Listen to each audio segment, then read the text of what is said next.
Hello everyone, welcome back to the James A channel. It's been a while and you know what, I figured it would be worth stepping out of my hiatus. Not really, it's just been a month. I thought I would take a look at the trailer for Doctor Who The Collection Season 13 and then maybe just do a bit of analysis and also a tier list of predictions of what the future collection set timeline might look like, because I've seen a couple of those and I know they do pretty well on YouTube. I'll take a little look at the trailer. I'm not going to put my headphones on or anything. I'll just play it. You might hear some of the audio. Tell you what, I'll put the trailer up for you guys on the screen now, so you should be able to see it. But yeah, I saw a little bit of it earlier and I thought I'll do a video on it. So this is pretty much my first time reaction now. Going into this, I'm hoping that the AI isn't too obvious because I'm a bit behind on watching the collection sets. So I only just started watching season 25 pretty much. And I mean, I was watching Silver Nemesis with somebody and we were just laughing at how bad the AI work was on it. They were saying, oh, maybe a little bit of AI is used in the restoration process. But actually, once you know what the sort of AI restoration process looks like, it becomes pretty obvious when maybe it's not handled that well. So going into this, I'm hoping that there's not too much obvious AI. The Epic's 13th season.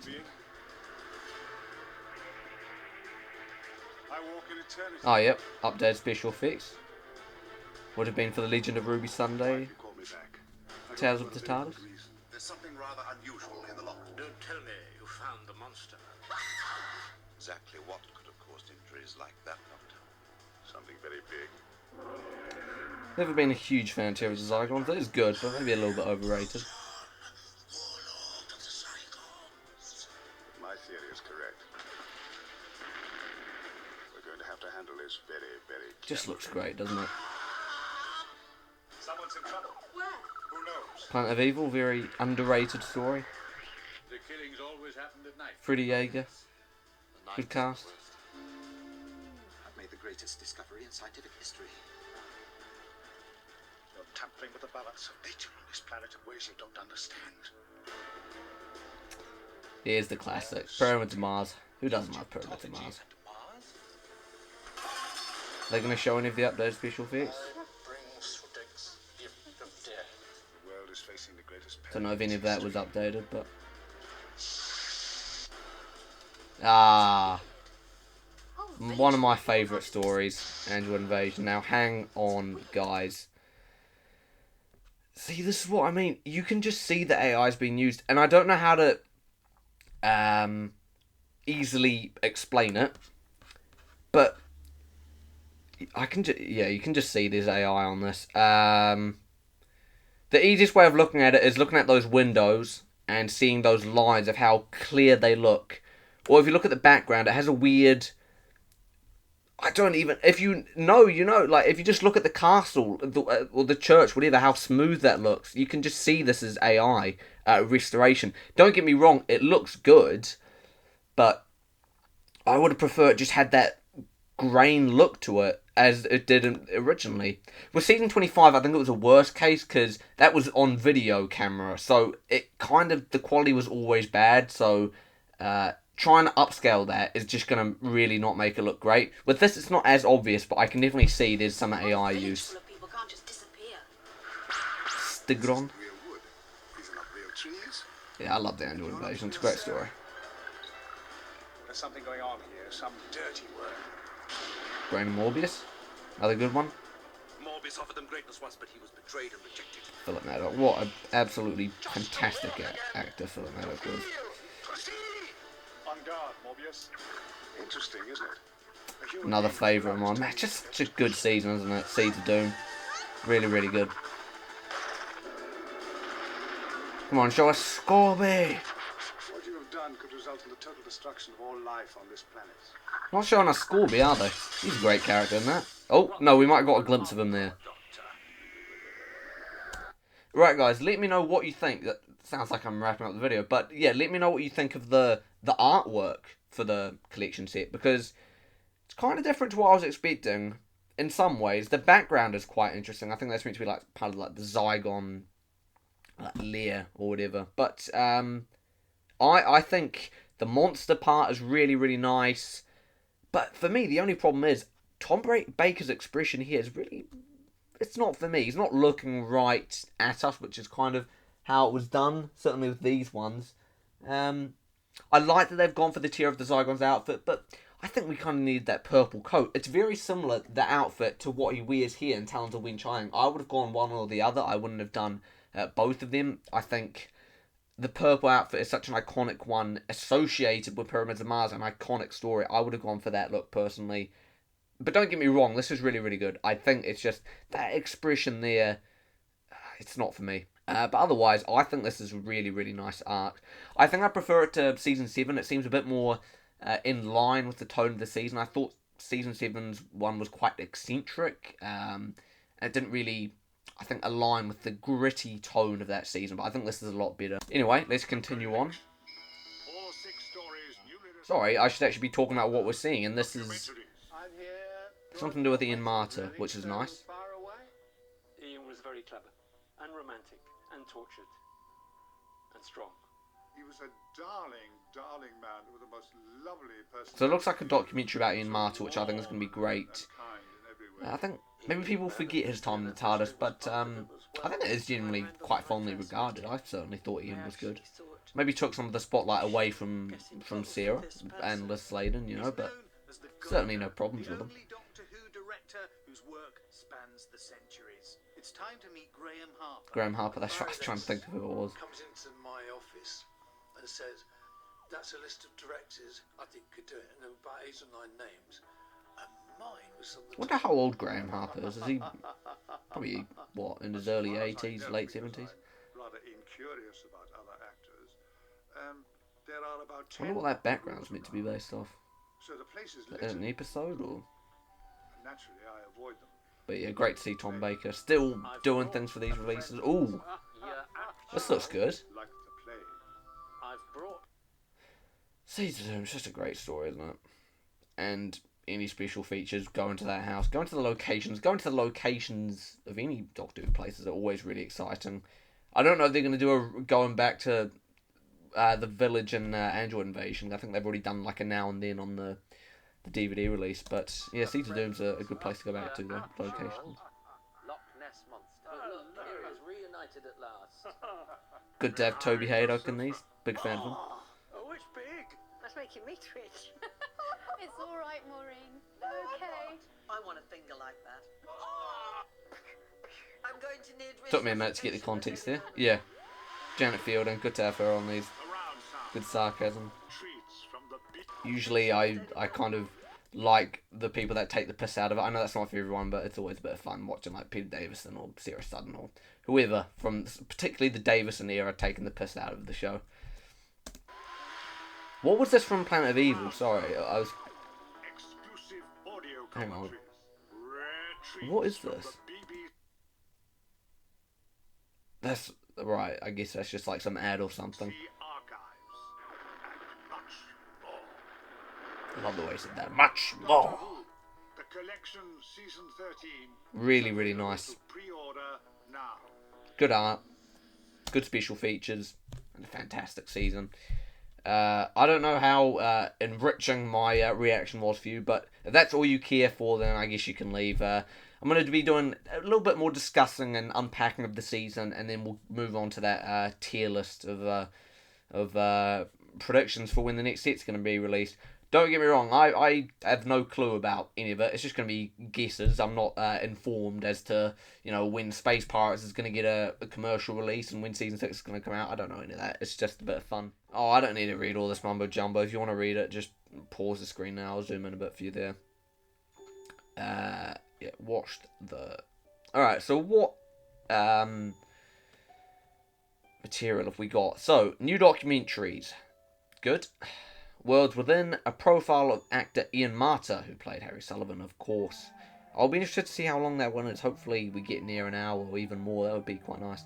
Return to 13, Philip Hinchcliffe returns to location. Okay, See, that is what I'm interested in. I like the locations. In Conversation, director Graham Harper chats to Matthew Sweet about his life, career, and Doctor Who. That's a good one to have, because Tom's already done it, so there's not really anybody else left. That's a really big name to get to do that in Conversation. Tom Talks, Tom Baker on season 13, and more. Interested to see what more entails. Doctor Escape Room, 4th Doctor team attempt their escape. I don't really care, but hey, one of you guys might enjoy that, so yeah, go nuts with that. Doctor Who, oh no, I've already read that. Behind the Sofa, new episodes with Colin Baker, Maureen O'Brien, Katie Manning, Sarah Sutton, Janet Fielding, who, yeah, I think is probably my favourite one on those. Sophie Aldred, Sadie Miller, oh, she's doing another one, that's good, and comedian Toby Haydock. Right. Brand new audio commentaries. Okay, Tom Baker on episodes from Tear of the Zygons, Pyramids of Mars, and Android Invasion. Right. I thought we'd already done Pyramids of Mars, but I might be wrong, actually. I'm just starting to listen to the audio commentaries quite recently, listening to a lot of the DVD release ones, but I've gone through mainly the 80s at the moment. I thought maybe I'd dip into the 70s and 60s a bit later. Updated special effects on Terror of the Zygons. I guess they're not going to say brand new updated special effects for Pyramids of Mars, but that will be included, because I don't have the new release of Pyramids of Mars, so for me that's 2 stories with new effects, so that's good.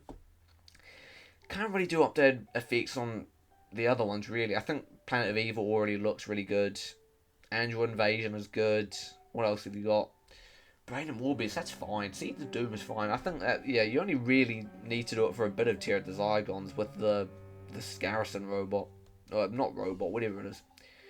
Omnibus editions, which I don't personally watch, but HD recreations of the Pyramids of Mars and the Brain and Morbius repeat screenings, plus a brand new edit of the Seeds of Doom. Tales of the TARDIS, yeah, I just don't really care. We'll skip that, guys. Exclusive archive treats, including never before released footage of Math Show, Disney Time, and more. Interviews, unreleased footage of Liz Sladen and Michael Sheard. Oh, that sounds good. Why didn't they show us a preview of that? That sounds... I can get on board with that. 5.1 surround sound on Pyramids of Mars. Interesting that Pyramids of Mars gets the 5.1 surround sound. I would have thought it would be something like Tear of the Zygons and Seeds of Doom. Those were the ones done by, I think it's Jeffrey Bergen. The rest of Dudley Simpson's music for the other stories would have been destroyed. Although I know that Android Invasion episodes 3 and 4, the music exists. But yeah, Pyramids of Mars is an interesting one to do it for. Because typically, the reason why I'm talking about music is I thought you need the music and the dialogue almost separated to get them on different channels. So I don't know how they're going to manage that. I think there was like a redo of the Pyramids of Mars music done a few years ago. So are they going to be using the new music for that, potentially? That will be interesting to see. I don't really listen to the 5.1 surround sound. I don't really have the right speaker systems for it. But for anyone who has those, then that's going to be nice. And then photo galleries, info, text, PDF, archive, and lots more. They always say lots more. I don't really know what else there is, because that's quite a bit. I guess they're probably just talking about the old stuff that was on these already. And yeah, just another close-up look. And yeah, that is really nice. Some of the monsters almost kind of blend in. The Zygon I didn't even notice, to be completely honest. They haven't put this garrison on it, have they? No, not lurking anywhere in the back. Yeah, Sutek and the Mummy. Haven't put any of the androids on there. Why would they, actually? Right, and I'm just looking at the disc art here. Quite a bit on them. Sometimes they're a bit more minimalistic, but you know, there's a bit more on there, which isn't a bad thing, but interesting. And then for the booklet, we have got, I don't know why, but I thought that was like Creature from the Pit or something. But yeah, that is, oh, that's the Crinwood, is it? Okay, Seed of Doom. I would have gone for maybe like Planet of Evil or something. I feel like you should make use of that really good wilderness set and try and get that on there. Like, this doesn't really look like Seed of Doom. It just looks like they're in some random jungle. And then yeah, Pyramids of Mars. Good choice.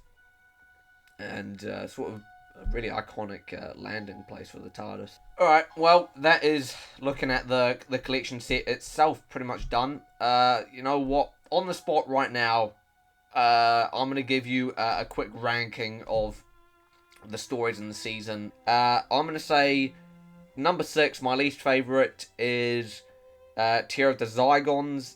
Don't get me wrong, it is a good story. And I know a lot of people would probably say the Android Invasion was the worst one here, but honestly, I have a soft spot for that, so we'll see that a little bit later on my list. But yeah, Tear of the Zygons, it is good, and it was one of the late ones I saw. They got a very late DVD release.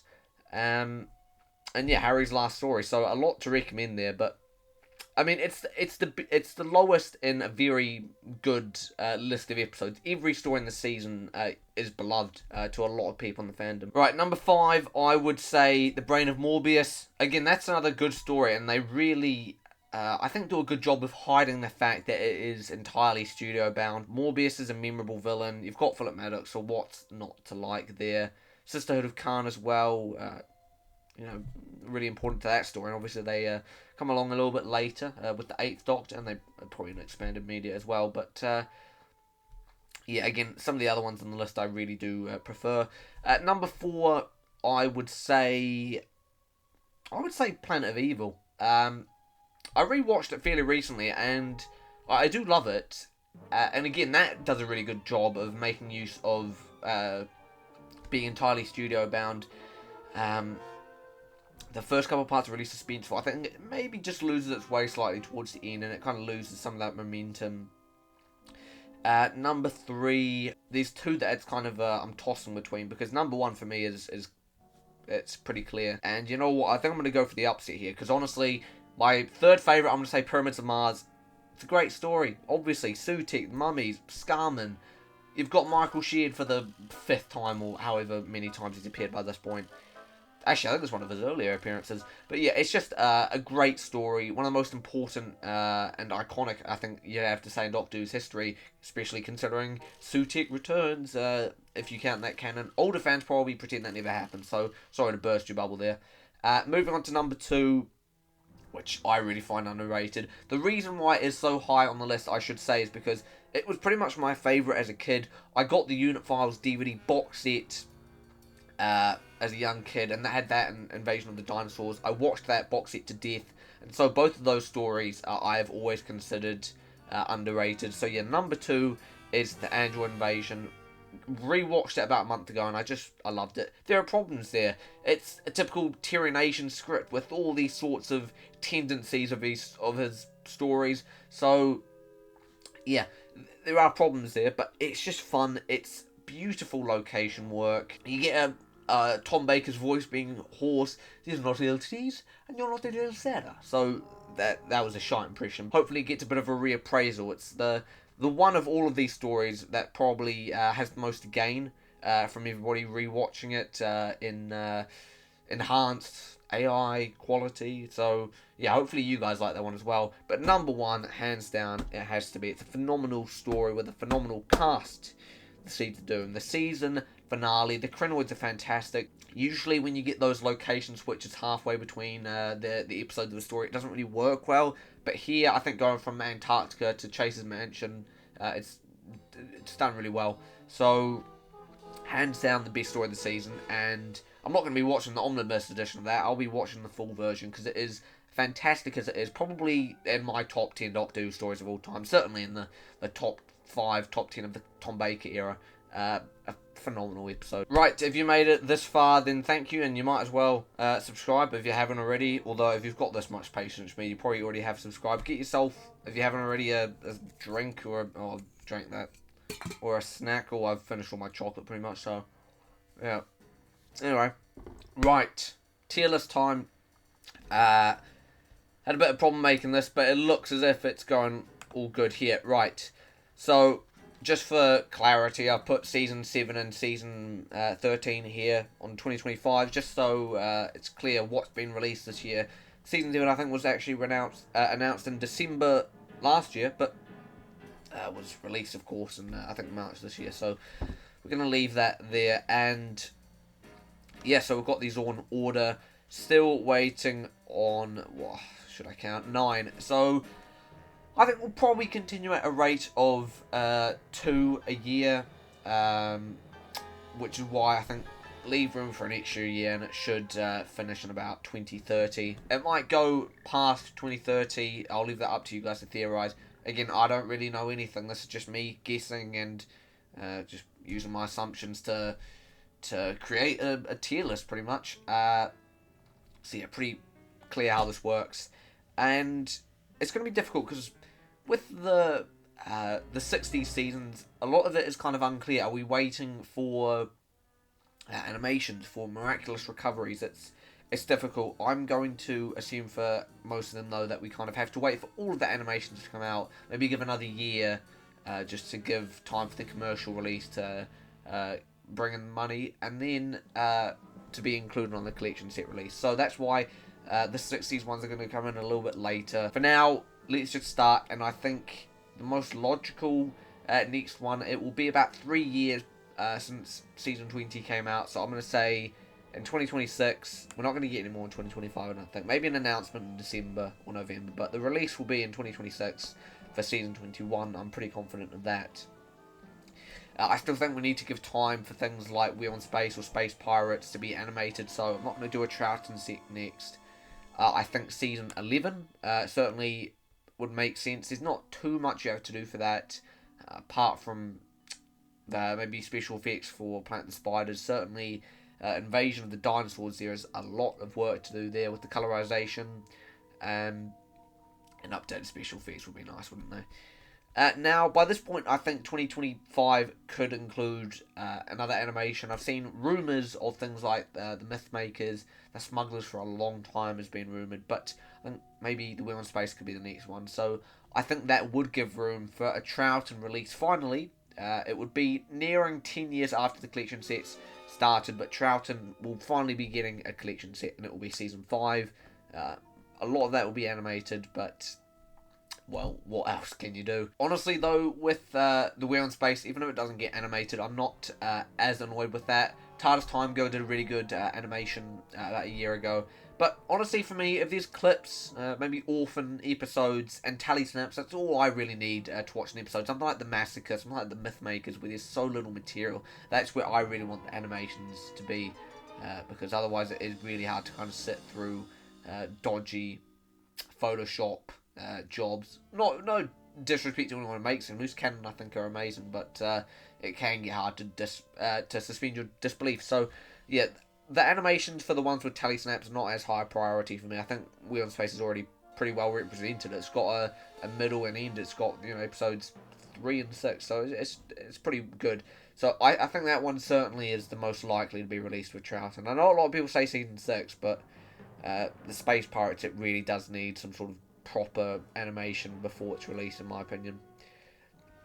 I think that year will also include, you could think about the Wilderness Year sets. I think there's been interest expressed by people like Chris Chapman, who works on the collection sets, to do a Wilderness Years one, but I think for now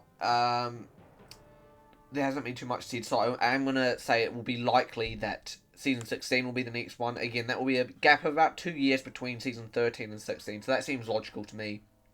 And I'm pretty confident with this next 4.